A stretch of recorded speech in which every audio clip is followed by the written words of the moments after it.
പ്രിയപ്പെട്ടവരെ, കടങ്ങളുള്ളവരാണെങ്കിലും കടങ്ങളില്ലാത്തവരാണെങ്കിലും എപ്പോഴും 5 നേരത്തെ നിസ്കാര ശേഷം ഉസ്താദുമാര് ദുആ ചെയ്താലും ഇല്ലേലും നിങ്ങൾ പേഴ്സണലായി ദുആ ചെയ്യുക.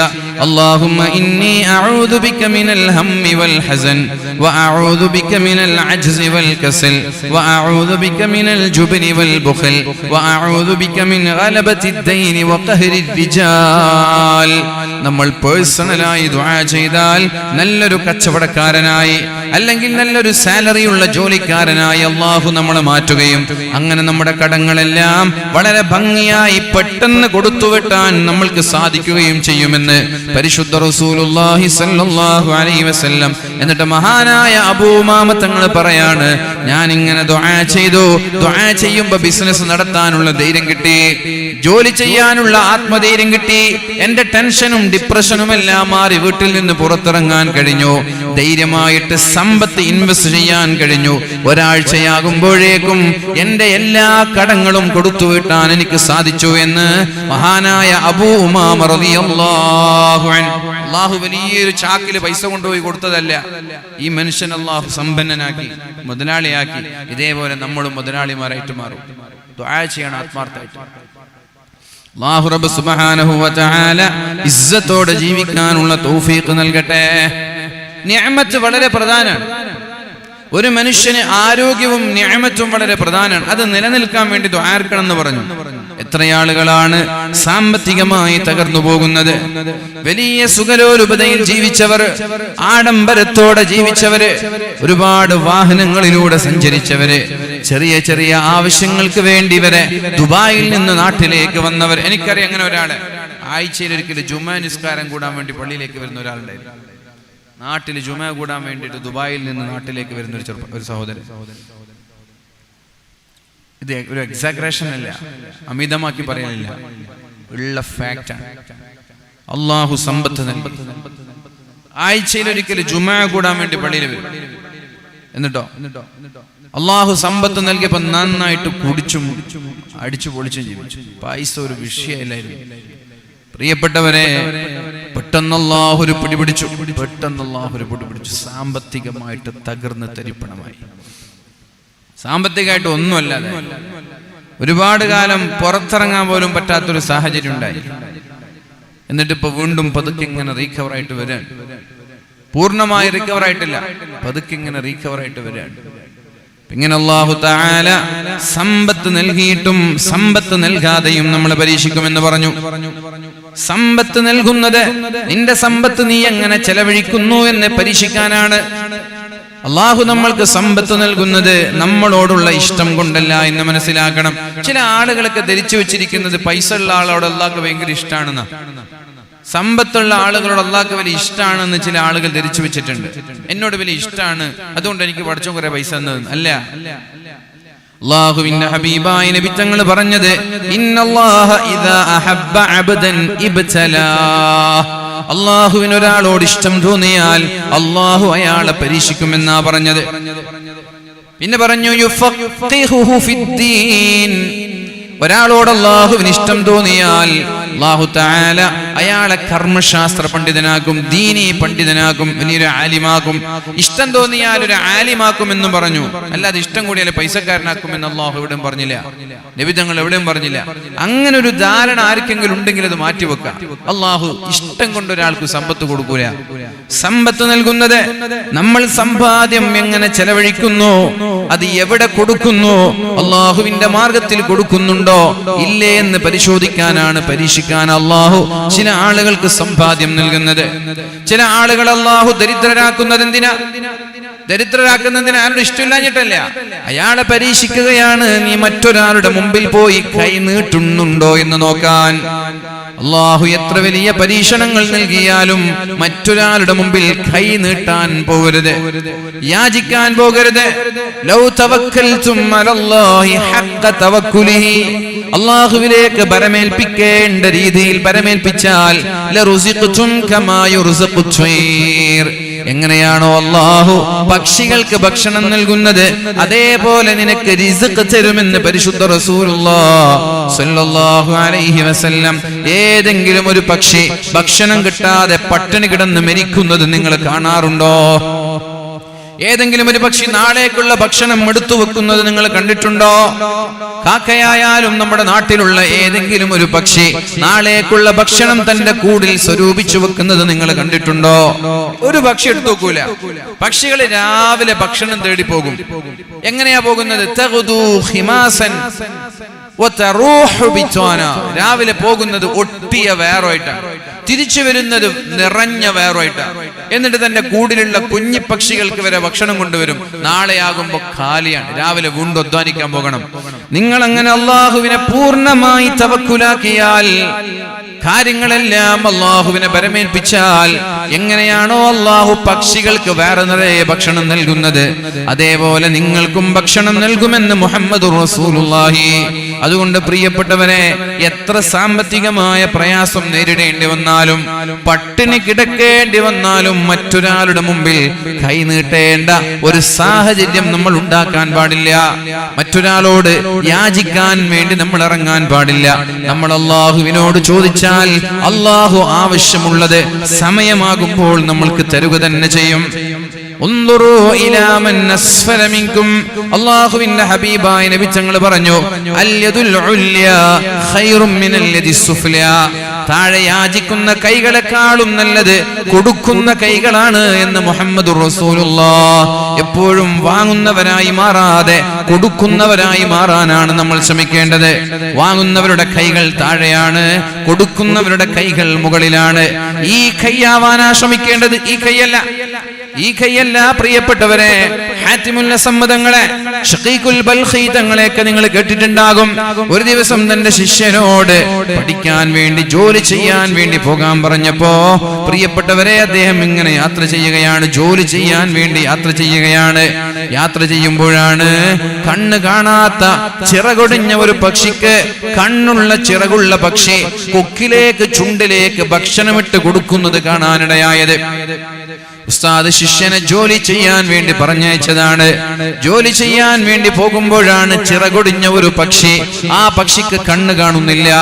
ആ പക്ഷിയുടെ ചുണ്ടിലേക്ക് കണ്ണുള്ള ആരോഗ്യമുള്ള ഒരു പറവ, ഒരു പക്ഷി വന്നിട്ട് ഭക്ഷണം ഇട്ട് കൊടുക്കുന്നത് കാണാനിടയായി. അപ്പോഴാണ് ഈ ശിഷ്യൻ ആലോചിക്കുന്നത്, ഇങ്ങനെ കണ്ണിന് കാഴ്ചശക്തിയില്ലാത്ത, അവയവം നഷ്ടപ്പെട്ട, പറവയുടെ ചിറക് നഷ്ടപ്പെട്ട ഒരു പക്ഷിക്ക് ഭക്ഷണം വീട്ടിലേക്ക് എത്തിച്ചു കൊടുക്കാൻ അല്ലാഹുവിന് സാധിക്കുന്നുവെങ്കിൽ പിന്നെ ഞാൻ എന്തിനാണ് ജോലിക്ക് പോകുന്നത്? എന്റെ വീട്ടിലേക്ക് അല്ലാഹു ഭക്ഷണം എത്തിക്കൂലേ എന്ന് ചിന്തിച്ച് ജോലിക്ക് പോവാതെ, കച്ചവടം ചെയ്യാതെ ഉസ്താദിന്റെ അടുത്തേക്ക് തിരിച്ചു വന്നു. ഉസ്താദ് ചോദിച്ചു, എന്തേ നിങ്ങൾ തിരിച്ചു വന്നത്? അപ്പോഴാണ് ഷഖീഖുൽ ബൽഖിയോട് പറയുന്നത്, പ്രിയപ്പെട്ടവരെ, ഞാൻ ഇങ്ങനെ പോകുമ്പോൾ അല്ലാഹു പക്ഷിക്ക്, കണ്ണ് പൊട്ടനായ പക്ഷിക്ക് ഭക്ഷണം കൊടുക്കുന്നത് കാണാനിടയായി. അപ്പൊ ഞാൻ വിചാരിച്ചു, ഞാൻ എന്തിനാണ് ജോലി ചെയ്യുന്നത്? നിങ്ങളുടെ ചുറ്റും ഇങ്ങനെ ഇൽമ പഠിച്ചിരുന്നാൽ പോരെ? നിങ്ങളുടെ ചുറ്റും ഇങ്ങനെ ഇൽമുമായി ബന്ധപ്പെട്ട് ദീന് പഠിച്ച് ജീവിക്കലല്ലേ നല്ലത്? അല്ലാഹു എനിക്ക് ഭക്ഷണം തരൂലേ? അപ്പോഴാണ് ഉസ്താദ് ശിഷ്യനോട് പറയുന്നത്, അല്ലയോ, നീ എന്തിനാണ് അങ്ങനെ ചിന്തിച്ചത്? നിനക്കെന്തിനാണ് കണ്ണ് കാണാത്ത ആ പക്ഷിയെ പോലെയാകാൻ നീ ശ്രമിക്കുന്നത്? കണ്ണ് കാണാത്ത പക്ഷിക്ക് ഭക്ഷണം കൊടുക്കുന്ന ഒരു പക്ഷിയുണ്ടല്ലോ, ആ പക്ഷിയാവാൻ നിനക്ക് ശ്രമിച്ചുകൂടെ? എത്രയോ ആളുകൾ കണ്ണ് കാണാത്തവരുണ്ടാകും, ജോലിക്ക് പോവാൻ കഴിയാത്തവരുണ്ടാകും, അംഗവൈകല്യമുള്ളവരുണ്ടാകും, ശാരീരികമായി തകർന്നവരുണ്ടാകും. അത്തരം ആളുകൾക്ക് അധ്വാനിച്ച് ജീവിക്കാൻ കഴിയാതെ വരുമ്പോ അവരെ പോലെയുള്ള ആളുകളെ തീറ്റി വളർത്തുന്ന അൽയദുൽ ഉല്യാ, മുകളിലുള്ള കൈയായി മാറാൻ നിനക്ക് ശ്രമിച്ചുകൂടെ എന്ന് ഉസ്താദ് ശിഷ്യനോട് തിരിച്ചു ചോദിക്കുന്നുണ്ട്. പ്രിയപ്പെട്ടവരെ, അപ്പൊ നമ്മളെല്ലാവരും അൽയദുൽ ഉല്യാ, ഒരു പള്ളി നിർമ്മാണം നടക്കുമ്പോ മറ്റുള്ള ആളുകളെ ആശ്രയിക്കാതെ നമ്മൾ സ്വയം കൊടുക്കാൻ പര്യാപ്തരാവണം. ഒരു മദ്രസ നിർമ്മാണം നടക്കുമ്പോ മറ്റുള്ളവരെ ആശ്രയിക്കാതെ നമ്മളെല്ലാവരും ഒരുമിച്ചുകൂടി നമ്മുടേതായ ഒരു ഭാഗം നൽകാൻ നമ്മൾ തയ്യാറാവണം. അങ്ങനെ മരിക്കുന്നതിനു മുമ്പേ ഒരു മദ്രസയെങ്കിലും സ്വന്തമായി നിർമ്മിച്ചു മരിച്ചു പോകാൻ നമ്മൾക്ക് സാധിക്കണമെന്ന് പരിശുദ്ധ റസൂലുള്ളാഹി. മരിക്കുന്നതിന് മുമ്പ് ഒരു മദ്രസ, അത് നമ്മുടെ ലക്ഷ്യമാണ്. സ്വന്തമായിട്ട് ആളുകളുടെ കൂടെയല്ല, സ്വന്തമായിട്ടൊരു മദ്രസ നിർമ്മിച്ചു കൊടുക്കണം. ഒരു 12 ലക്ഷം രൂപയൊക്കെ കയ്യിലുണ്ടെങ്കിൽ കേരളത്തിന്റെ പുറത്തുള്ള ഉത്തരേന്ത്യൻ സംസ്ഥാനങ്ങളിൽ മദ്രസയില്ലാത്ത നാട്ടിൽ മദ്രസ നിർമ്മിച്ചു കൊടുക്കാൻ കഴിയും. നമ്മുടെ നാട്ടിലൊരു മദ്രസ എടുക്കണമെങ്കിൽ മിനിമം 1 കോടി രൂപയാണ്. നമ്മുടെ നാട്ടിലെല്ലാം ആർഭാടമാണ്, ആഡംബരമാണ്. അത് തെറ്റുന്നില്ല, അതൊക്കെ വേണം. നമ്മൾ അതിനനുസരിച്ചിട്ട് പര്യാപ്തരായി. നമ്മുടെ വീടും ആഡംബരമാണ്. അപ്പൊ വീട് വലിയ കൊട്ടാര സമാനമായ വീടെടുക്കുമ്പോൾ പിന്നെ ചെറിയ കൂര പോലെയുള്ള മദ്രസ എടുക്കണമെന്നല്ല, വീടിനേക്കാളും വലിയ മദ്രസ എടുക്കണം, വീടിനേക്കാളും വലിയ പള്ളി എടുക്കണം. നമ്മുടെ ലൈഫ് സ്റ്റൈൽ അങ്ങനെ മാറി. നമ്മുടെ വാഹനങ്ങൾ ആഡംബര വാഹനമാണ്, വിശാലമായ വീടാണ്, എല്ലാ സൗകര്യങ്ങളും. നമ്മൾ ധരിക്കുന്ന വസ്ത്രത്തിന് നല്ല വിലയുണ്ട്. നമ്മൾ ഉപയോഗിക്കുന്ന വാച്ച് 10-12 ലക്ഷമൊക്കെ വിലമതിക്കുന്ന റോളക്സിന്റെ വാച്ചൊക്കെ കെട്ടിയിട്ട പല ആളുകളും നടക്കാറുള്ളത്. നമ്മുടെ കാലിലുള്ള ചെരുപ്പിന് നല്ല വിലയുണ്ട്. നമ്മൾ ഉപയോഗിക്കുന്ന കണ്ണടയ്ക്ക് വിലയുണ്ട്. എല്ലാം വളരെ വാല്യബിൾ ആയിട്ടുള്ള, പ്രീഷ്യസ് ആയിട്ടുള്ള, വിലപിടിപ്പുള്ള വസ്തുക്കളാണ്. അങ്ങനെ വരുമ്പോൾ കൊച്ചുകൂര പോലെയുള്ള ഒരു മദ്രസയല്ല, അതിനനുസരിച്ചുള്ള ഒരു അറ്റ്മോസ്ഫിയർ പഠിക്കാൻ വരുന്ന വിദ്യാർത്ഥികൾക്ക് നമ്മൾ ഉണ്ടാക്കി കൊടുക്കണം. ഗവൺമെന്റ് സ്കൂളുകൾ വരെ നിലവാരം ഉയർത്താൻ തുടങ്ങി. ഗവൺമെന്റ് സ്കൂളുകൾ അവിടെ വരെ ലുലുമാളിനെ വെല്ലുന്ന ബാത്റൂമുകൾ വരാൻ തുടങ്ങി. നല്ല വാഷ്റൂമുകൾ. നമ്മുടെ പള്ളിയിലുള്ള വാഷ്റൂമുകൾ ഇപ്പോഴും നമ്മൾക്ക് മൂക്കുപൊത്തി കയറാൻ പറ്റൂല. അപ്പൊ നമ്മൾ മനോഹരമായ പള്ളി നിർമ്മിച്ചുവിടെ. ഈ പള്ളിക്കൊരു വാഷ്റൂം ഉണ്ടാകും. എന്റെ പ്രിയപ്പെട്ട കമ്മിറ്റിക്കാരോട് പറയാണ്, ആ വാഷ്റൂം ഇനി 6 മാസം കഴിഞ്ഞിട്ട് വന്നാലും ഒരു മോളിൽ ഉണ്ടാകുന്ന അല്ലെങ്കിൽ ഒരു എയർപോർട്ടിൽ ഉണ്ടാകുന്ന വാഷ്റൂം എങ്ങനെയുണ്ട്, ആ ഒരു വൃത്തിയും ആ ഒരു ഭംഗിയും നിങ്ങൾ കീപ്പ് ചെയ്യണം. അല്ലെങ്കിൽ നമ്മളൊന്നും മുസ്ലിം എന്ന് പറഞ്ഞ് നടക്കരുത്. ദീൻ എന്ന് പറഞ്ഞാല് അത്തഹൂർ, ശുദ്ധിയാണ്. ദീൻ എന്ന് പറഞ്ഞാല് വൃത്തിയാണ്. ആ വൃത്തി പള്ളിയിൽ തന്നെ ഇല്ലെങ്കിൽ പിന്നെ എവിടെ ഉണ്ടാവാം? കോടികളുടെ പള്ളി നിർമ്മിച്ച് അത്രയും ചെലവഴിച്ച് വാഷ്റൂം ഉണ്ടാക്കി അവസാനം വാഷ്റൂമിലേക്ക് മൂക്ക് പൊത്തി പോകുന്ന ഒരു സാഹചര്യം ഉണ്ടാവില്ല. ഒരു ക്ലീൻ സ്റ്റാഫിനെ വെക്കണം നമ്മൾ, നല്ല ടൈലിടണം, നല്ല സംവിധാനങ്ങൾ ഒരുക്കണം നമ്മൾ. എന്നിട്ട് വാഷ്റൂമിലേക്ക് പോകുമ്പോൾ ഏതൊരു മനുഷ്യനും ഒരു വൃത്തി സന്തോഷത്തോടു കൂടി ഒന്ന് ഇരിക്കാൻ പറ്റണം. ഇപ്പൊ ഏതെങ്കിലും എയർപോർട്ടിൽ പോയാൽ നമ്മൾക്ക് അവിടെ യൂറോപ്യൻ ക്ലോസറ്റിൽ ഇരിക്കാൻ മടി വരാറുണ്ടോ? യൂറോപ്യൻ ക്ലോസറ്റിൽ, എയർപോർട്ടിൽ പോയിട്ട് യൂറോപ്യൻ ക്ലോസറ്റല്ലേ നമ്മൾ ഉപയോഗിക്കുക. മാളുകളിൽ പോയാൽ യൂറോപ്യൻ ക്ലോസറ്റല്ലേ നമ്മൾ ഉപയോഗിക്കുക. ആർക്കെങ്കിലും ഇരിക്കാൻ അവിടെ ഒരു മാനസികമായിട്ട് പ്രയാസം തോന്നാറുണ്ടോ? ഇല്ല. എന്തേ? അത് അവിടുത്തെ നീറ്റ്നെസ് ആണ്. എന്നാൽ ഏതെങ്കിലും ഒരു ഗവൺമെന്റ് ഹോസ്പിറ്റലിലുള്ള അല്ലെങ്കിൽ പബ്ലിക് വാഷ്റൂമുകളിൽ നമ്മൾക്ക് അവിടുത്തെ യൂറോപ്പിൽ ഇരിക്കാൻ പറ്റുമോ? ഇരിക്കാൻ നമ്മളെ കൊണ്ട് കഴിയോ? അവിടെ ഇങ്ങനെ പായൽ പിടിച്ച്, ചളി പിടിച്ച്, കറ പിടിച്ച്, കാണുമ്പോൾ തന്നെ മൂത്രം തന്നെ ഉള്ളിലേക്ക് കയറും, പുറത്തു വരില്ല. അങ്ങനെ ഒരു സാഹചര്യമാണ് പല വാഷ്റൂമുകളിലും. അപ്പൊ നമ്മള് കാലഘട്ടത്തിനനുസരിച്ച് മാറ്റങ്ങൾ ഉൾക്കൊള്ളേണ്ടവരാണ്. മദ്രസ നല്ലൊരു അറ്റ്മോസ്ഫിയർ നമ്മൾ ഉണ്ടാക്കണം. ഇവിടെ സ്മാർട്ട് ക്ലാസ് റൂമുകൾ വേണം. നമ്മുടെ മദ്രസകളിൽ സ്മാർട്ട് ക്ലാസ് റൂമുകളിൽ പുറത്ത് നമ്മുടെ കുട്ടികൾക്ക് കളിക്കാനും ചാടാനുമുള്ള സ്ലൈഡിങ്ങും അതുപോലെ തന്നെയുള്ള മറ്റുള്ള ഓരോ പാർക്ക് പോലെയുള്ള സംവിധാനങ്ങൾ ഉണ്ടാവണം.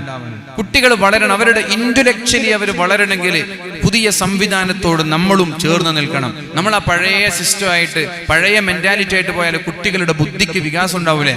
അപ്പൊ നമ്മുടെ നാട്ടിൽ 1 കോടി ചെലവഴിച്ചൊരു മദ്രസ എടുക്കാൻ നമ്മൾക്ക് കഴിഞ്ഞു എന്ന് വരില്ല. പക്ഷെ മദ്രസ ഇല്ലാതെ ചെറ്റക്കൂരകളിൽ താമസിക്കുന്ന, സ്വന്തമായിട്ടൊരു കാറോ ഒരു സ്കൂട്ടറോ പോലും ഇല്ലാത്ത പട്ടിണിപ്പാവങ്ങളായ നാട്ടിൽ ഒരു 12 ലക്ഷം കൊണ്ടൊക്കെ വളരെ മനോഹരമായ മദ്രസ ഉണ്ടാക്കാൻ പറ്റും. അതുകൊണ്ട് ഇവിടെ ഇരിക്കുന്ന നിങ്ങളൊക്കെ മരിക്കുന്നതിന് മുമ്പ് സ്വന്തമായിട്ട് ഞാനൊരു മദ്രസ നിർമ്മിച്ച് മരിച്ചു പോകുമെന്നുള്ളൊരു ടാർഗറ്റ്, നമ്മുടെ ലക്ഷ്യം നമ്മുടെ ജീവിതത്തിൽ ഉണ്ടാക്കുക. നമുക്ക് സ്ഥലം ഞാൻ കാണിച്ചു, മദ്രസ എടുക്കേണ്ട സ്ഥലം ഞാൻ കാണിച്ചു.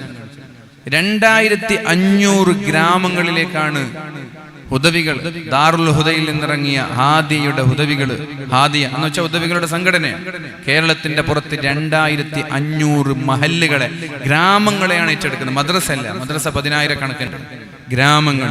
ഒരു വില്ലേജിനെ നമ്മൾ കേരളത്തിന്റെ റോൾ മോഡലായി, കേരളത്തിന്റെ വില്ലേജ് പോലെ മാറ്റിയെടുക്കാൻ ആ പള്ളിയോട് ചേർന്നൊരു മദ്രസ, അവിടെ കുട്ടികൾക്ക് ഒരു SKSP പോലെയുള്ള സംഘടന, യുവാക്കൾക്ക് SKSSF പോലെയുള്ള സംഘടന, എന്നിട്ട് അവർക്ക് സ്ഥിരമായിട്ട് യുവാക്കൾക്ക് ക്ലാസ്, യുവതികൾക്ക് ക്ലാസ്, ഇതുവരെ ഖുർആൻ ഓതിയിട്ടില്ലാത്ത 80 വയസ്സുള്ള സ്ത്രീകൾക്ക് പോലും ഖുർആൻ ഓതാനുള്ള സംവിധാനം നമ്മൾ ഉണ്ടാക്കി കൊടുക്കാൻ.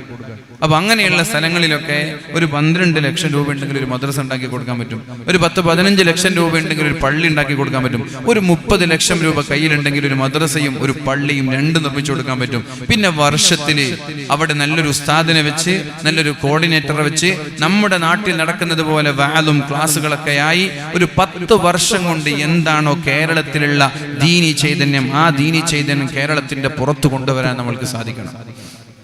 ഇതാണ് അല്ലാഹുവിന്റെ ഹബീബായ നബി തങ്ങൾ പറയുന്നത്, ഇന്ന മിമ്മാ യൽഹഖുൽ മുഅ്മിന മിൻ അമലിഹി വഹസനാതിഹി. നമ്മൾ മരിച്ചാൽ നമ്മുടെ അമലുകളെല്ലാം നമ്മുടെ കൂടെ മരണശേഷം എല്ലാ ദിവസവും നമ്മുടെ ഖബറിടത്തിലേക്ക് കടന്നു വരൂല. മരണത്തോടുകൂടെ 3 കാര്യങ്ങളാണ് ഖബറിലേക്ക് വരുന്നത്. ഒരാൾ മരിച്ചാൽ 3 കാര്യങ്ങൾ അയാളുടെ കൂടെ ഖബറിടത്തിലേക്ക് പോകും. ഏതൊക്കെയാണത്? ഇൽമുൻ യുൻതഫഉ ബിഹി. അയാൾ ദുനിയാവിൽ ഇൽമുമായി ബന്ധപ്പെട്ട് എന്തൊക്കെ പണിയെടുത്തോ ആ പണിയെല്ലാം അവന്റെ കൂടെ ഖബറിലേക്ക് പോകും. സ്വാലിഹീങ്ങളായ മക്കളുണ്ടാകും, ജാരിയായ സ്വതക്കയുണ്ടാകും. ഈ 3 കാര്യങ്ങൾ നിങ്ങളുടെ കൂടെ കടന്നു വരികയും നിങ്ങൾക്ക് ഖിയാമത്ത് നാൾ വരെ നിങ്ങളുടെ ഖബറിടത്തിലേക്ക് നിരന്തരമായി ഒഴുകിക്കൊണ്ടിരിക്കുന്ന ഒരു നന്മയായി മാറുമെന്നും ശഫീഉനാ റസൂലുള്ളാഹി സ്വല്ലല്ലാഹു അലൈഹി വസല്ലം. ചെറുപ്പക്കാരെ, നമ്മൾ അലസന്മാരായി ജീവിക്കരുത്, ഒരു പണിയും എടുക്കാതെ ജീവിക്കരുത്.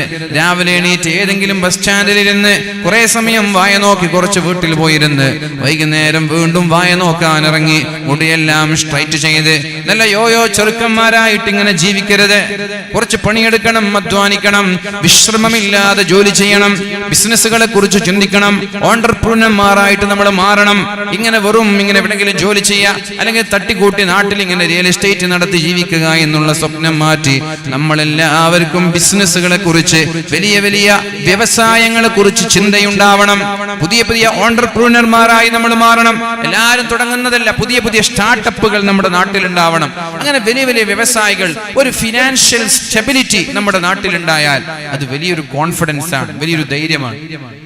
നമ്മൾ പട്ടിണി കിടക്കുന്നവരാവരുത്.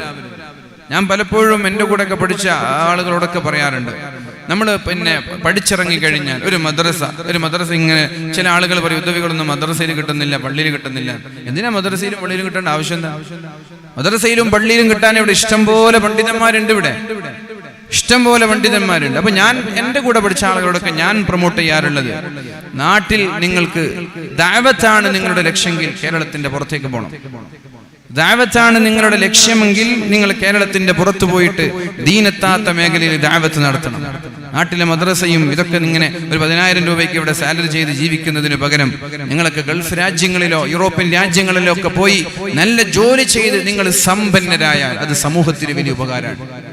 സമൂഹത്തിന് അതുകൊണ്ട് വലിയ മാറ്റങ്ങൾ ഉണ്ടാകും. നല്ലൊരു ഫിനാൻഷ്യൽ സ്റ്റെബിലിറ്റി നിങ്ങൾക്കുണ്ടായാൽ, സാമ്പത്തികമായ ഭദ്രത നിങ്ങൾക്കുണ്ടായാൽ അത് സമൂഹത്തിന് വലിയൊരു നേട്ടമാണ്. ഒന്നുകിൽ അങ്ങനെ ചെയ്യുക, അല്ലെങ്കിൽ ദഅവത്താണ് നിങ്ങളുടെ ലക്ഷ്യമെങ്കിൽ കേരളത്തിന്റെ പുറത്തു പോയിട്ട് ചിലപ്പോൾ 15,000 സാലറി കിട്ടുള്ളൂ, 20,000 സാലറി കിട്ടുള്ളൂ. അങ്ങനെ ഇഷ്ടം പോലെ ഉദവികളുണ്ട്.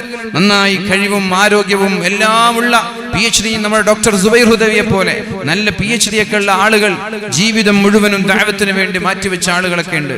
ഒന്നുകിൽ നിങ്ങൾ അങ്ങനെ ചെയ്യണം, അല്ലെങ്കിൽ നിങ്ങൾ പെട്ടെന്ന് ഹലാലായ രീതിയിൽ ഏർണിംഗ് ചെയ്യാൻ, വരുമാനം ഉണ്ടാക്കാനുള്ള വഴി. അങ്ങനെ സാമ്പത്തികമായ ഒരു സ്റ്റെബിലിറ്റി നമ്മൾക്ക് ഉണ്ടായാലുള്ള നേട്ടം എന്താണ്? സമൂഹം വിദ്യാഭ്യാസപരമായി വളരും. നല്ല സ്ഥാപനങ്ങളിൽ അവർ മക്കളെ ചേർക്കും, മക്കൾ പഠിക്കും. പഠിച്ചു വളർന്നാലോ വിദ്യാഭ്യാസം കൊണ്ടല്ലാതെ ഒരു സമൂഹത്തെ ഉയർത്തെഴുന്നേൽപ്പ് നടത്താൻ കഴിയില്ല. ഒരു സമൂഹം ഉയർത്തെഴുന്നേൽക്കണമെങ്കിൽ, ഒരു സമൂഹത്തിന് ഉന്നതമായ വളർച്ചയുണ്ടാകണമെങ്കിൽ ആ സമൂഹത്തിന് വിദ്യാഭ്യാസം ഉണ്ടാവണം. നല്ല വിദ്യാഭ്യാസം ഉണ്ടാവണമെങ്കിൽ നല്ല സാമ്പത്തികമായിട്ട് ചെലവഴിക്കണം. എന്റെ പ്രിയപ്പെട്ട രക്ഷിതാക്കളോട് പറയാൻ, മക്കളെ സ്കൂളിൽ ചേർക്കുന്ന സമയത്ത് എവിടെയാണ് സ്കൂളിൽ ചേർക്കേണ്ടത് എന്ന് പലരും ആലോചിക്കും. നമ്മുടെ തൊട്ടപ്പുറത്തുള്ള ഒരു 4-5 സ്കൂളുകളെ നോക്കി ഏത് സ്കൂളിലാണ് ഏറ്റവും ഫീസ് കുറവുള്ളത് അവിടെ കൊണ്ടുപോയിട്ട് ചേർക്കും. അങ്ങനല്ല, ഫീസ് കുറവുള്ള സ്കൂളല്ല നിങ്ങൾ തേടേണ്ടത്. ഏത് സ്കൂളുകളിലാണ് അക്കാഡമിക്സിന് പ്രാധാന്യം നൽകുന്ന, ക്വാളിറ്റി കീപ്പ് ചെയ്യുന്ന സ്കൂൾ ഏതാണ് എന്നാണ് നിങ്ങൾ പഠിക്കേണ്ടത്. ഫീസ് കുറവുള്ള സ്കൂൾ ഏതാണ് നിങ്ങൾ നോക്കാനേ പാടില്ല. ഏത് സ്കൂളാണ് നല്ല ക്വാളിറ്റിയുള്ള പ്രൊഡക്റ്റിനെ പുറത്തു കൊണ്ടുവരുന്നത്, ഏത് സ്കൂളിൽ നിന്ന് പഠിച്ചിറങ്ങി പുറത്തിറങ്ങുന്ന മക്കളാണ് നന്നായി ഇംഗ്ലീഷ് കൈകാര്യം ചെയ്യുന്നത്, ആർക്കാണ് നല്ല മോറൽ വാല്യൂസ് ഉള്ളത്, വാല്യൂ ഓറിയന്റഡ് ആയിട്ട് പഠിക്കുന്നത്, ധാർമ്മികമായ ബോധമുള്ളത്, സമൂഹത്തോട് കമ്മിറ്റ്മെന്റ് ഉള്ളത് ആർക്കാണ്? അവരുടെ സ്വഭാവം, അവരുടെ രൂപം, അവരുടെ ഹെയർ സ്റ്റൈൽ, അവരുടെ ഡ്രസ് കോഡ്, ഇതൊക്കെ ഒരു സ്കൂൾ നൽകുന്ന കൾച്ചറാണ്. ഒരു സ്കൂളിന് കുട്ടികളുടെ ഹെയർ സ്റ്റൈൽ കൺട്രോൾ ചെയ്യാൻ പറ്റും. ഒരു സ്കൂളിന് കുട്ടികളുടെ സ്വഭാവത്തെ, കൾച്ചർ, അവരുടെ സംസ്കാരത്തെ എന്ത് ചെയ്യാൻ പറ്റും? ക്രമീകരിക്കാൻ പറ്റും ഒരു സ്കൂളിന്. അപ്പൊ ഞാൻ പറഞ്ഞു വരുന്നത്, നമ്മൾ നമ്മുടെ മക്കളെ ചേർക്കുമ്പോൾ ഏറ്റവും നല്ല ക്വാളിറ്റി കീപ്പ് ചെയ്യുന്ന സ്കൂൾ ഏതാണെന്നാണ് അന്വേഷിക്കേണ്ടത്. അതല്ലാതെ ഫീസ് കുറവുള്ള സ്കൂൾ ഏതെന്നല്ല. ഫീസ് കുറവുള്ള സ്കൂൾ ഇഷ്ടം പോലെ ഉണ്ടാകും. അവിടുത്തെ ടീച്ചേഴ്സിനും ക്വാളിറ്റി ഉണ്ടാവില്ല. ചെറിയ സാലറി 5,000 കൊടുത്താൽ ജോലി ചെയ്യുന്ന ടീച്ചേഴ്സ് ഉണ്ടാകും. എന്നാൽ 25,000 കൊടുത്താലും ചിലപ്പോൾ ടീച്ചേഴ്സിന് കിട്ടൂല. പള്ളിയിലുള്ള ഖത്തീബുമാർ അങ്ങനെ തന്നെ. 10,000 കൊടുത്താൽ ഖത്തീബിനെ കിട്ടും, 25,000 കൊടുത്താലും ചിലപ്പോൾ ഖത്തീബ് നിൽക്കൂല, എനിക്ക് ശമ്പളം തികഞ്ഞില്ല എന്ന് പറഞ്ഞ് ഇറങ്ങിപ്പോകും. അപ്പൊ നമ്മൾ ക്വാളിറ്റിയുള്ള അധ്യാപകന്മാരെ വെക്കുമ്പോഴാണ് ക്വാളിറ്റിയുള്ള വിദ്യാർത്ഥികൾ ഉണ്ടാവുക. ബിൽഡിങ്ങുകളിലും ഇൻഫ്രയിലും നമ്മൾ ഇൻവെസ്റ്റ് ചെയ്യുന്നത് പോലെ അക്കാഡമിക്സിൽ ഇൻവെസ്റ്റ് ചെയ്യാൻ കഴിയണം. ടീച്ചേഴ്സിൽ നമ്മൾക്ക് സമ്പത്ത് ഇൻവെസ്റ്റ് ചെയ്യാൻ പറ്റണം. നമ്മളൊക്കെ ചില ടീച്ചർമാർ ഇന്റർവ്യൂ ചെയ്യാറുണ്ട്. അപ്പൊ ചില ടീച്ചർമാർ ആവശ്യപ്പെടുന്ന എത്രയാണ് നിങ്ങളുടെ എക്സ്പെക്റ്റഡ് സാലറി നോക്കുമ്പോൾ ടീച്ചർമാർ പറയും 25K 25,000 സാലറി ഞങ്ങൾക്ക് വേണമെന്ന് പറയും. അതാണ് എന്റെ എക്സ്പെക്റ്റഡ് സാലറി. അപ്പൊ ഞങ്ങൾ 20 പോരാ, എനിക്ക് 25 വേണം. അതിനുള്ള ക്വാളിറ്റി ടീച്ചറിന് ഉണ്ടാവും. എന്നാൽ വേറെ ചില ആളുകൾ CV-യിൽ കൊടുക്കുക എക്സ്പെക്റ്റഡ് സാലറി 10, 5 തന്നാ പോരെ, 5 മതി, അവർക്ക് 5 മതി, അത്ര ക്വാളിറ്റി ഉള്ളൂ, 5 മതി, 5 തന്നാൽ അവർ നിൽക്കും. അങ്ങനല്ല, ഏറ്റവും കഴിവുള്ള അധ്യാപകന്മാർ ഏറ്റവും നല്ല സാലറി ചോദിക്കും. അവരെ നിലനിർത്തിയാലോ അതിന്റെ ബെനിഫിറ്റ് നമ്മുടെ മക്കൾക്കാണ്, അതിന്റെ ഉപകാരം നമ്മുടെ മക്കൾക്കാണ്. ആ മക്കൾക്ക് അവരുടെ സ്വഭാവത്തിലും അവരുടെ പഠനത്തിലും അവരുടെ പാഠ്യപദ്ധതിയിലൊക്കെ ആ ഒരു മാറ്റം നമ്മൾക്ക് കാണാൻ കഴിയും. അതുകൊണ്ട് പ്രിയപ്പെട്ടവരെ, റസൂലുള്ളാഹി സ്വല്ലല്ലാഹു അലൈഹി വസല്ലമ തങ്ങൾ പറഞ്ഞത് ഇന്ന മിമ്മാ യൽഹഖുൽ മുഅ്മിന മിൻ അമലിഹി വഹസനാതി, നമ്മൾ മരിച്ചാൽ ഖിയാമത്ത് നാൾ വരെ നമ്മുടെ ഖബറിടത്തിലേക്ക് കടന്നു വരുന്ന ഒരായുധം എന്ന് പറയുന്നത് നമ്മുടെ ഇൽമു മാത്രമാണ്. ഒന്നുകിൽ നമ്മൾ പഠിക്കണം, അല്ലെങ്കിൽ പഠിക്കാനുള്ള അവസരം ഉണ്ടാക്കണം. പഠിക്കണം അല്ലെങ്കിൽ പഠിക്കാനുള്ള അവസരം ഉണ്ടാക്കണം. നമ്മൾ പഠിച്ചില്ല, അതുകൊണ്ട് നമ്മളെ കൊണ്ടൊരു മദ്രസയെങ്കിലും സ്വന്തമായിട്ട് സമൂഹത്തിന് സമർപ്പിക്കാൻ കഴിയണം. നമ്മൾ പഠിച്ചില്ല, അപ്പൊ നമ്മൾ എന്ത് ചെയ്യുന്നു? ഒരു മദ്രസയെങ്കിലും നമ്മൾ എടുത്തു കൊടുക്കുന്നു. അള്ളാഹു തൗഫീഖ് ചെയ്യട്ടെ. നിങ്ങളൊക്കെ ഇത് മനസ്സിൽ ലക്ഷ്യം വെച്ച് ജീവിക്കണം. ഒരു മദ്രസയെങ്കിലും ഞാൻ മരിക്കുന്നതിന് മുമ്പ് ഉണ്ടാക്കും. അങ്ങനെ ഒരു സ്വപ്നത്തോടു കൂടി എല്ലാ ചെറുപ്പക്കാർക്കൊക്കെ അങ്ങനെ ഒരു സ്വപ്നം ഉണ്ടാവണം. സ്വപ്നമുണ്ടായാൽ അത് നടപ്പിലാക്കുന്ന പണി പഠിച്ചുകൊണ്ടതാണ്. നമ്മൾക്കൊരു ലക്ഷ്യമുണ്ടായാൽ ആ ലക്ഷ്യത്തിലേക്ക് പണിയെടുത്താൽ അത് പൂർത്തീകരിച്ച് തരുന്ന പണി പഠിച്ചുകൊണ്ടതാണ്. അതുകൊണ്ട് വലിയ സ്വപ്നങ്ങളായിട്ട് ജീവിക്കുക. ചെറിയൊരു കൊച്ചു പറയും ഞാനും എൻ്റെ കുട്ടികളും മാത്രം എന്ന സ്വപ്നം മാറ്റി വലിയ സ്വപ്നം കണ്ട് ജീവിക്കണം. ഉറങ്ങുമ്പോൾ കാണുന്നതല്ല സ്വപ്നം, നിങ്ങളെ ഉറങ്ങാൻ അനുവദിക്കാത്തതാണ് സ്വപ്നമെന്ന് നമ്മുടെ APJ അബ്ദുൽ കലാം പറഞ്ഞതുപോലെ. ഉറങ്ങുമ്പോൾ എല്ലാവർക്കും സ്വപ്നം കാണാൻ കഴിയും. എന്നാൽ നിങ്ങൾക്കൊരു സ്വപ്നമുണ്ടെങ്കിൽ ആ സ്വപ്നം നിങ്ങളെ ഉറങ്ങാൻ അനുവദിക്കൂല. ഉറങ്ങാൻ കിടന്നാൽ ഉറക്കം വരൂല. എന്തേ? നിങ്ങൾ ഉദ്ദേശിച്ച സ്വപ്നം പൂർത്തിയായിട്ടില്ല, അപ്പൊ ഉറക്കം വരൂല. ഇങ്ങനെ അതെങ്ങനെ നടപ്പിലാക്കണമെന്ന് ഇങ്ങനെ ചിന്തിച്ച് ഉറക്കം വരൂല. ആ സ്വപ്നം എപ്പോഴാണോ പൂർത്തിയാകുന്നത് അപ്പോഴാണ് നിങ്ങൾക്ക് ഉറക്കം വരിക. അതുകൊണ്ട് വലിയ സ്വപ്നങ്ങൾ കാണാൻ നമ്മൾ പഠിക്കണം. ആ ഒരു സ്വപ്നം നമ്മുടെ മദ്രസയിലുള്ള മക്കൾക്ക് നമ്മൾ ഇട്ടുകൊടുക്കണം. നമ്മുടെ സ്കൂളുകളിലുള്ള മക്കൾക്കും നമ്മൾ ഇട്ടുകൊടുക്കണം. ഞാൻ പലപ്പോഴും പറയാറുണ്ട്, എത്രയോ നമ്മുടെ നാട്ടിൽ കോടിക്കണക്കിന് സമ്പാദ്യം ചാരിറ്റിക്ക് വേണ്ടി ഉപയോഗിക്കാറുണ്ട്. നമ്മുടെ നാടുകളിൽ കോടിക്കണക്കിന് സമ്പാദ്യം. ഒരു റമദാൻ വന്നാൽ എത്രയെത്ര കോടികളാണ് നമ്മൾ ചാരിറ്റിക്ക് വേണ്ടി ഉപയോഗിക്കുന്നത്. ഞാൻ പറയട്ടെ പ്രിയപ്പെട്ടവരെ, ഒരു റമദാനിൽ നമ്മൾ പറയും ഞങ്ങൾ കഴിഞ്ഞ വർഷക്കാലം 100 ആളുകൾക്ക് 100 കുടുംബത്തിന് കിറ്റ് കൊടുത്തിട്ടുണ്ട്. ഈ വർഷം ഞങ്ങൾ 150 കുടുംബത്തിന് കിറ്റ് കൊടുക്കുമെന്ന് പല സദസ്സുകളിലും അഭിമാനത്തോടെ പറയുന്ന എത്രയോ ചാരിറ്റി പ്രവർത്തകരെ ഞാൻ കണ്ടിട്ടുണ്ട്. എത്രയോ റിലീഫ് പ്രവർത്തകരെ കണ്ടിട്ടുണ്ട്. എത്രയോ സംഘടന നേതാക്കന്മാരെ കണ്ടിട്ടുണ്ട്. എനിക്ക് പറയാനുള്ളത് അത് പക്കാ പരാജയമാണ്. ആ ചാരിറ്റി പരാജയമാണ് എന്നതിന്റെ അടയാളമാണ്. കഴിഞ്ഞ വർഷം 100 പട്ടിണി പാവങ്ങളെ ഉണ്ടായുള്ളൂ. നിങ്ങളുടെ ചാരിറ്റി കാരണത്താൽ അടുത്ത വർഷമാകുമ്പോൾ അത് 150 പാവങ്ങൾ ഉണ്ടായി നാട്ടിൽ. അതല്ല ഇതിന്റെ അർത്ഥം. ഞങ്ങൾ കഴിഞ്ഞ വർഷം 100 കിറ്റ് കൊടുത്തു, ഈ വർഷം ഞങ്ങൾ 150 കൊടുത്തു എന്ന് പറഞ്ഞാൽ അർത്ഥം എന്താ? കഴിഞ്ഞ വർഷം 100 പാവങ്ങളെ ഉണ്ടായിട്ടുള്ളൂ, ഈ വർഷം പാവങ്ങൾ 150 ആയി. അങ്ങനെയല്ല ഉണ്ടാവേണ്ടത്. കഴിഞ്ഞ വർഷം ഞങ്ങൾ 100 പേരെയാണ് മഹല്ലിൽ നിന്ന് പ്രയാസം അനുഭവിക്കുന്ന ആളുകളെ തെരഞ്ഞെടുത്തത്. അൽഹംദുലില്ലാഹ്, ഞങ്ങളുടെ സഹായം കൊണ്ട് ഈ വർഷമാകുമ്പോഴേക്കും ആ 100-ൽ 25 ആളുകളും ഫിനാൻഷ്യൽ സ്റ്റെബിലിറ്റി ഉള്ള ആളായി മാറി, സാമ്പത്തികമായ അഭിവൃദ്ധിയുള്ള ആളായി മാറി. അതുകൊണ്ട് ഈ വർഷം 75 ആളുകൾക്ക് കിറ്റ് കൊടുക്കേണ്ട ഒരു സാഹചര്യം നമ്മൾക്കുണ്ടായുള്ളൂ. അടുത്ത വർഷമാകുമ്പോൾ അത് 50 ആകണം. പിന്നെ അത് 25 ആകണം. പിന്നെ ഒരു 4-5 വർഷം കഴിയുമ്പോൾ നമ്മുടെ നാട്ടിൽ സാമ്പത്തികമായി പ്രയാസം അനുഭവിക്കുന്ന ഒരാൾ പോലും ഉണ്ടാവാൻ പാടില്ല. ഇതാണ് പരിപൂർണമായ ചാരിറ്റിയുടെ വിജയം എന്ന് പറയുന്നത്. അല്ലാത്ത ചാരിറ്റിയൊക്കെ പരാജയത്തിലാണ്. ആ ചാരിറ്റി കൊണ്ട് പ്രിയപ്പെട്ടവരെ സമൂഹത്തിന് ഉപകാരമുണ്ട് എന്ന് എനിക്ക് തോന്നുന്നില്ല. സമൂഹം വീണ്ടും വീണ്ടും ദരിദ്രരായി മാറുകയാണ്. ഇങ്ങനെയുള്ള ചാരിറ്റി നേതാക്കന്മാരെ സംഘടനകളെ കാത്തിരിക്കുകയാണ്. കാരണം വർഷം വർഷം അവരൊരു കിറ്റ് തരൂലേ, അതുകൊണ്ട് ഞങ്ങൾ പണിയെടുക്കണമെന്നില്ല. അങ്ങനെയല്ല. ഒരു സമൂഹത്തെ, ഒരു വീട്ടുകാരെ, ഒരു കുടുംബക്കാരെ വളർത്തിയെടുക്കാനും ഇനി മേലാൽ അവർ യാചിക്കാൻ പാടില്ല, അവർ മറ്റൊരാളെ ആശ്രയിക്കാൻ പാടില്ല. ആ ഒരു രീതിയിലാണ് പ്രിയപ്പെട്ടവരെ നമ്മൾ സഹായിക്കേണ്ടത്. അങ്ങനെ സഹായിക്കുമ്പോഴാണ് സമൂഹത്തിൽ മാറ്റങ്ങൾ ഉണ്ടാവുക. അപ്പൊ അതുകൊണ്ട് സാമ്പത്തികമായി കോടികളെ ഈ ചാരിറ്റിക്ക് വേണ്ടി മാറ്റിവെക്കുമ്പോൾ നമ്മൾ വിദ്യാഭ്യാസ പ്രവർത്തനങ്ങൾക്ക് വേണ്ടി കോടികൾ മാറ്റിവെക്കാൻ കഴിയണം. എന്റെ പ്രിയപ്പെട്ട മഹല്ല് കമ്മിറ്റിക്കാരോട് പറയാനുള്ളത്, ഇൻഷാ അല്ലാഹ് നിങ്ങൾക്കൊരു ലക്ഷ്യമുണ്ടാവണം. നമ്മുടെ നാട്ടിൽ നിന്ന് ഒരു പള്ളി, മനോഹരമായ പള്ളി നമ്മൾ നിർമ്മിച്ചു കഴിഞ്ഞു. അതിനേക്കാളും മനോഹരമായ ഒരു മദ്രസയും നമ്മൾ നിർമ്മിച്ചു കഴിഞ്ഞുവല്ലോ. ഇനി നിങ്ങളുടെ ലക്ഷ്യമുണ്ടാവേണ്ടത് നമ്മുടെ നാട്ടിൽ ഒരു 10 വർഷം കഴിഞ്ഞാൽ, ഒരു 10 വർഷം കഴിഞ്ഞാൽ മിനിമം PG ക്വാളിഫൈഡ് ആവാത്ത ഒരു ആൺകുട്ടി പോലും നമ്മുടെ നാട്ടിൽ ഉണ്ടാവാൻ പാടില്ല.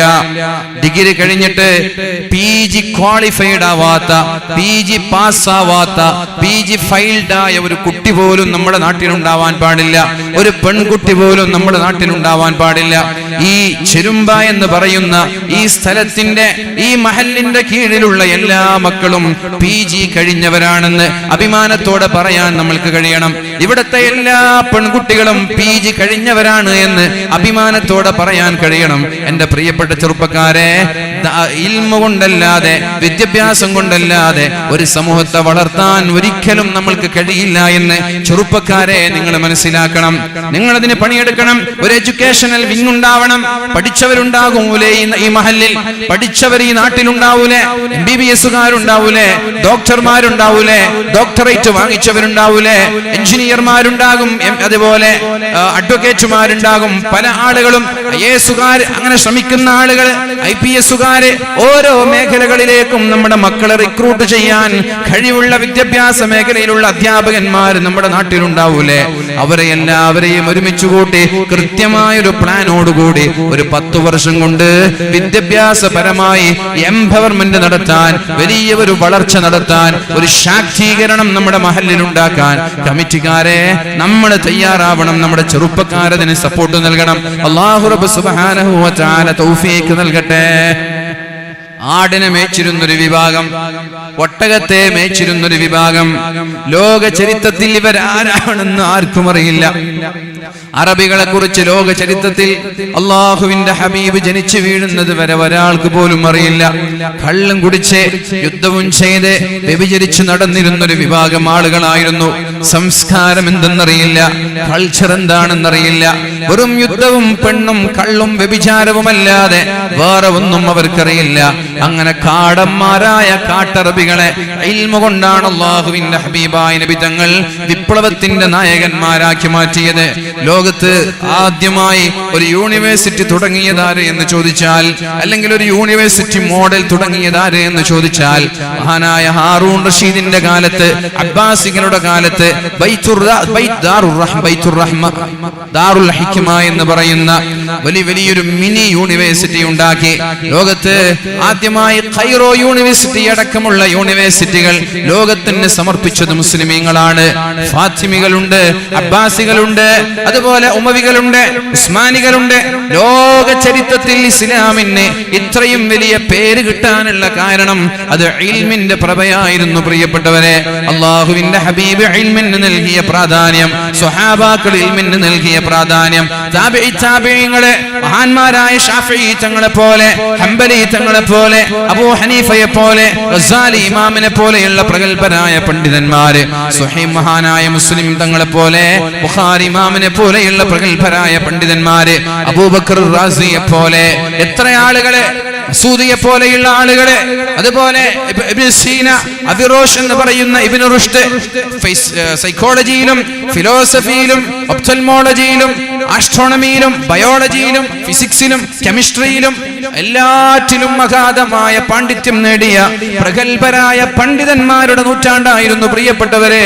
ഏകദേശം ക്രിസ്താബ്ദം 800 മുതൽ 900 വരെയുള്ള കാലം. ആ കാലഘട്ടത്തിലാണ് ലോകത്ത് യൂറോപ്പിൽ നിന്ന് വരെ ഇൽമ പഠിക്കാൻ വേണ്ടി അറബികളെ തേടി യൂറോപ്പുകാർ വന്നത്. അറബികളെ തേടി യൂറോപ്പുകാർ ബഗ്ദാദിലേക്ക് വന്നത് ഈ കാലഘട്ടത്തിലാണ്. അറബി പഠിച്ചില്ലെങ്കിൽ നിലനിൽപ്പില്ല എന്ന് യൂറോപ്പുകാർ മനസ്സിലാക്കിയത് ഈ കാലഘട്ടത്തിലാണ്. ലക്ഷക്കണക്കിന് പുസ്തകങ്ങള് വർഷാവർഷവും അച്ചടിച്ചു വന്നത് ഈ കാലഘട്ടത്തിലാണ്. പ്രിയപ്പെട്ടവരെ, അങ്ങനെ ഒരു പ്രതാപകാലത്തേക്ക് നമ്മൾ തിരിച്ചു പോയാൽ നമ്മുടെ അഭിമാനം ഉയർന്നുകൊണ്ടേയിരിക്കും. നിങ്ങൾ ഒരിക്കലും താഴേണ്ടവരല്ല, നിങ്ങൾ ഉയരേണ്ടവരാണ്. ഉയർന്നുയർന്ന് പട്ടം പോലെ ഉന്നതങ്ങളിലേക്ക് പറക്കേണ്ടവരാണ്. അല്ലാഹു റബ്ബ് സുബ്ഹാനഹു വ തആല ഉന്നതങ്ങളിലെത്താനുള്ള തൗഫീഖ് നൽകട്ടെ.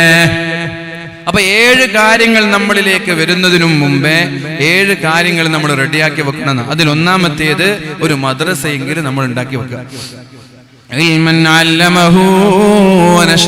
ഒരു മദ്രസയെങ്കിലും മരിക്കുന്നതിന് മുമ്പ് നമ്മൾ നിർമ്മിക്കണം. രണ്ടാമതായി പറഞ്ഞു അല്ലാഹുവിന്റെ ഹബീബായ നബി തങ്ങൾ, നിങ്ങൾ നിങ്ങളുടെ മക്കളെ സ്വാലിഹീങ്ങളാക്കണം. പ്രിയപ്പെട്ട ഉപ്പമാരെ, എനിക്ക് നിങ്ങളോട് പറയാനുള്ളത്, നമ്മുടെ മക്കൾക്ക് കല്യാണം കഴിക്കുന്ന സമയത്ത് 100 പവനും 200 പവനും കൊടുത്ത് കെട്ടിച്ചയക്കാനല്ല എന്റെ പ്രിയപ്പെട്ട രക്ഷിതാക്കളെ നിങ്ങൾ തയ്യാറാവേണ്ടത്. അവരെ നന്നായി പഠിപ്പിച്ച് നല്ല ക്വാളിഫൈഡ് ആയി ഭൗതികമായ മതപരമായ സർട്ടിഫിക്കറ്റുകളോടുകൂടെ നമ്മുടെ പെൺമക്കളെ ഒരു ഭർത്താവിന് നൽകാനാണ് നമ്മൾ ശ്രമിക്കേണ്ടത്. അതാണ് കള്ളന്മാർക്ക് കട്ടുകൊണ്ടു പോകാൻ പറ്റാത്ത സമ്പാദ്യം എന്ന് പറയുന്നത്. 100 പവനും 200 പവനും ആഡംബര വാഹനങ്ങളും കൊടുത്തിട്ടല്ല നമ്മൾ നമ്മുടെ മക്കളെ പെണ്ണായാലും ആണായാലും കല്യാണം കഴിപ്പിച്ചു കൊടുക്കേണ്ടത്. കല്യാണം കഴിച്ചു കൊടുക്കുന്ന നമ്മുടെ മകൾക്ക് അവള് സ്വാലിഹത്താണ് എന്ന് ഭർത്താവിനോട് ഉറപ്പ് പറയാൻ നമ്മൾക്ക് കഴിയണം. അവളുടെ കണ്ണുകളെ സൂക്ഷിക്കുന്നവരാണ്. ഭർത്താവിന്റെ അഭാവത്തില് ഈ ഭാര്യ, എന്റെ മകൾ ഒരിക്കലും അവിഹിത ബന്ധങ്ങളിൽ ഏർപ്പെടൂല, അവിഹിതമായ ഇടപാടുകളിൽ ഏർപ്പെടൂല. ഭർത്താവിനെ തൃപ്തിപ്പെടുത്തുന്ന ഒരു പെണ്ണാണ്. അതേസമയം എന്റെ മകൾ ഒരു ഡോക്ടറാണ്, എന്റെ മകൾ ഒരു എഞ്ചിനീയറാണ്, എന്റെ മകൾ ഒരു ടീച്ചറാണ്, എന്റെ മകൾ ഒരു അഡ്വക്കേറ്റ് ആണ് എന്ന് ധൈര്യപൂർവ്വം പറയാൻ പറ്റുന്ന ഈ ഒരു ക്വാളിറ്റിയോടുകൂടെ നമ്മുടെ പെൺമക്കളെ ഭർത്താവിന് സമർപ്പിക്കാൻ കഴിയണം. സ്വാലിഹാകണം. അതോടൊപ്പം ഭൗതികമായ മതപരമായ വിദ്യാഭ്യാസം ഉണ്ടാവണം. പ്രിയപ്പെട്ട ഉമ്മമാരെ, ഉപ്പമാരെ, മദ്രസകളിലേക്ക് പീരിയഡ്സ് തുടങ്ങിയാൽ, പ്രായപൂർത്തിയെത്തിയാൽ പെൺമക്കളെ പറഞ്ഞയക്കാത്ത ഉമ്മമാരുണ്ട്, ഉപ്പമാരുണ്ട്. എന്താ പേടി? മദ്രസയെ പേടിക്കുകയാണ് അവര്, ഉസ്താദുമാരവര് പേടിക്കുകയാണ്. പ്രായപൂർത്തിയെത്തിയാൽ മദ്രസകളിലേക്ക് പീരിയഡ്സ് തുടങ്ങിയാൽ മദ്രസകളിലേക്ക് പെൺമക്കളെ അയക്കാത്തവര്. അങ്ങനെ പറഞ്ഞേക്കാത്ത പെൺമക്കളിൽ പലരും ഏതെങ്കിലും അമുസ്ലിമിന്റെ കൂടെ കിടപ്പറ പങ്കിടുന്നുണ്ട്, അല്ലെങ്കിൽ അവിഹിതമായി ഏതെങ്കിലും ഒരു മുസ്ലിമിന്റെ കൂടെ കിടപ്പറ പങ്കിടുന്നുണ്ട്. നിങ്ങൾ ആരെ പേടിച്ചിട്ടാണോ, എന്തിനെ പേടിച്ചിട്ടാണോ ദീനീ വിദ്യാഭ്യാസം നൽകാതെ 7ാം ക്ലാസ് വരെ അല്ലെങ്കിൽ 6ാം ക്ലാസ് വരെ മക്കളെ പഠിപ്പിച്ച് മദ്രസയിൽ നിന്ന് അവരെ കൊണ്ടുപോയത്? നിങ്ങൾ പേടിച്ച കാര്യം അവര് വളരെ സന്തോഷത്തോടെ അള്ളാഹുവിനെ പേടിയില്ലാതെ ചെയ്തുകൊണ്ടിരിക്കുന്നു. എല്ലാവരുമല്ല, നല്ലൊരു ശതമാനം ആളുകൾ അള്ളാഹുവിനെ പേടിച്ച് ജീവിക്കുന്നുണ്ട്. അഥവാ ദീനീ വിദ്യാഭ്യാസം നൽകാതെ, ദീനീ ബോധം നൽകാതെ, മദ്രസയ എന്താണെന്നറിയാതെ, പക്വതയും തന്റെ ഇടവും പ്രായപൂർത്തിയും എത്തിയതിന്റെ ശേഷം ദീൻ എന്തെന്ന് പഠിച്ചിട്ടില്ല. വാദിന് വന്നാലാണ് ദീന് പഠിക്കുക. പിന്നെ എപ്പോഴെങ്കിലും വർഷത്തിലൊരു തവണ നടക്കുന്ന വാദുകളിൽ നിന്ന് കേൾക്കുന്ന വാദാണ് അവരുടെ ദീന് എന്ന് പറയുന്നത്. അഖ്ലാഖ്, സ്വഭാവത്തെ കുറിച്ച് പഠിച്ചില്ല, വിശ്വാസത്തെ കുറിച്ച് പഠിച്ചില്ല, കർമ്മശാസ്ത്രം എന്താണെന്നറിയില്ല, ഫിഖ് അറിയില്ല, ഖുർആനിന്റെ അർത്ഥം അറിയില്ല, ഖുർആനിന്റെ ഫാത്തിഹയുടെ അർത്ഥം പോലും അറിയില്ല. അങ്ങനെ 7ാം ക്ലാസ്സിൽ നിന്ന് കൊണ്ടുപോയി അവർ ഉന്നതരായ വിദ്യാഭ്യാസ മേഖലകളിലെത്തി. എന്നിട്ട് അള്ളാഹുവിന്റെ ദീനിനെ പുച്ഛിച്ചു കളയുന്നവർ, ഹിജാബിനെ ചോദ്യം ചെയ്യുന്നവരെ, നിഖാബിനെ ചോദ്യം ചെയ്യുന്നവരെ, ബഹുഭാരത്വത്തെ ചോദ്യം ചെയ്യുന്നവരെ, ഫെമിനിസ്റ്റുകളുടെ കൂടെ കൂടി, സ്ത്രീവാദികളുടെ കൂടെ കൂടി അള്ളാഹുവിന്റെ ദീനിനെ വരെ ചോദ്യം ചെയ്യുന്നവരായി മാറുന്നത് ദീനീയായ വിദ്യാഭ്യാസം നമ്മുടെ പെൺമക്കൾക്ക് നൽകാത്തത് കൊണ്ടാണ്. മദ്രസ പോലെ സ്കൂള് പോലെ പ്രധാനമാണ് മദ്രസ എന്നുള്ളത്. +2 വരെ നിർബന്ധമായിട്ട് ഖുർആനിക്കും നമ്മുടെ മക്കൾ പഠിക്കണം. SSLCയുടെ പേരിൽ ഒരു കാരണവശാലും നമ്മുടെ മക്കളെ 10ൽ നിന്ന് കൊണ്ടുപോകാൻ പാടില്ല. കാരണം മദ്രസയുടെ എക്സാമിനോളം പ്രയാസമില്ല സ്കൂളിലുള്ള എക്സാം. മദ്രസയുടെ 10ാം ക്ലാസ്സിലുള്ള എക്സാമിന്റെ അത്ര ടഫല്ല സ്കൂളിലെ 10ാം ക്ലാസ്സിലെ എക്സാം. മദ്രസയിൽ 100 ആളുകൾ പരീക്ഷ എഴുതിയാൽ 80 ആളുകളാണ് പാസ്സാവാറുള്ളത്. സ്കൂളിൽ 100 ആള് പരീക്ഷ എഴുതിയാൽ 99.9 ആളും പാസ്സാവും. 100 ആള് പരീക്ഷ എഴുതിയാൽ സ്കൂളിൽ SSLC എക്സാം. എന്നിട്ട് ഈ വഴിയിലൂടെ വരാന്തയിൽ നടന്ന പശു പോലെ എക്സാമിന് പാസ്സാവുന്നാണ് ട്രോള് വന്നത്. എക്സാം എഴുതുന്ന സമയത്ത് വരാന്തയുടെ അടുത്തുണ്ടായ പശു പോലെ എക്സാമിന് പാസ്സായി എന്ന് പറഞ്ഞിട്ട് അബ്ദുറബിന്റെ കാലത്ത് ട്രോളുകൾ വന്നില്ലേ? അഥവാ 99.9 ആളുകൾ, ലക്ഷക്കണക്കിന് ആളുകൾ പരീക്ഷ എഴുതിയാൽ ഒരു 100 ആളുകളൊക്കെ ഫെയിൽഡ് ആവും. അത്രേ ഉള്ളൂ, 100 ആളുകളൊക്കെ ഫെയിൽഡ് ആയി പോകും. ഇതാണ് SSLC പരീക്ഷ എന്ന് പറയുന്നത്. എന്നാൽ മദ്രസയുടെ എക്സാം അങ്ങനല്ല. 10ാം ക്ലാസ്സിൽ പരീക്ഷ എഴുതിയാൽ ലക്ഷക്കണക്കിന് ആളുകൾ പരീക്ഷ എഴുതിയാൽ ചിലപ്പോൾ 80,000 ആളുകളെ പാസ്സാവുള്ളൂ, 20,000 ആളുകൾ ഫെയിലായിരിക്കും. അത് അത്ര സിമ്പിളായ ഒരു എക്സാമിന് നമ്മൾ മദ്രസയുടെ പേര് പറഞ്ഞ് അവിടെ നിന്ന് കൊണ്ടുപോയിട്ട് ട്യൂഷനോട് ട്യൂഷൻ, രാവിലെയും ട്യൂഷൻ, വൈകുന്നേരം ട്യൂഷൻ, ഉച്ചയ്ക്കും ട്യൂഷൻ, സമ്മർ വെക്കേഷനിലും ട്യൂഷൻ, സ്പെഷ്യൽ ക്ലാസ് എന്ന് പറഞ്ഞ് ഈ കുട്ടികളെ എന്തോ പറഞ്ഞ് പേടിപ്പിക്കുകയാണ്. ഇതെന്തോ ഭയങ്കര സംഭവമാണ്. SSLC ഒന്നുമല്ലാന്ന് NEP-യുടെ പുതിയ നിയമം നമ്മുടെ പ്രാബല്യത്തിൽ വന്നാൽ മനസ്സിലായ SSLC-നൊന്നുമല്ല. 8 പോലെ 9 പോലെയാണ് 10. അതിനൊരു പ്രാധാന്യമില്ല എന്ന് തിരിച്ചറിയും.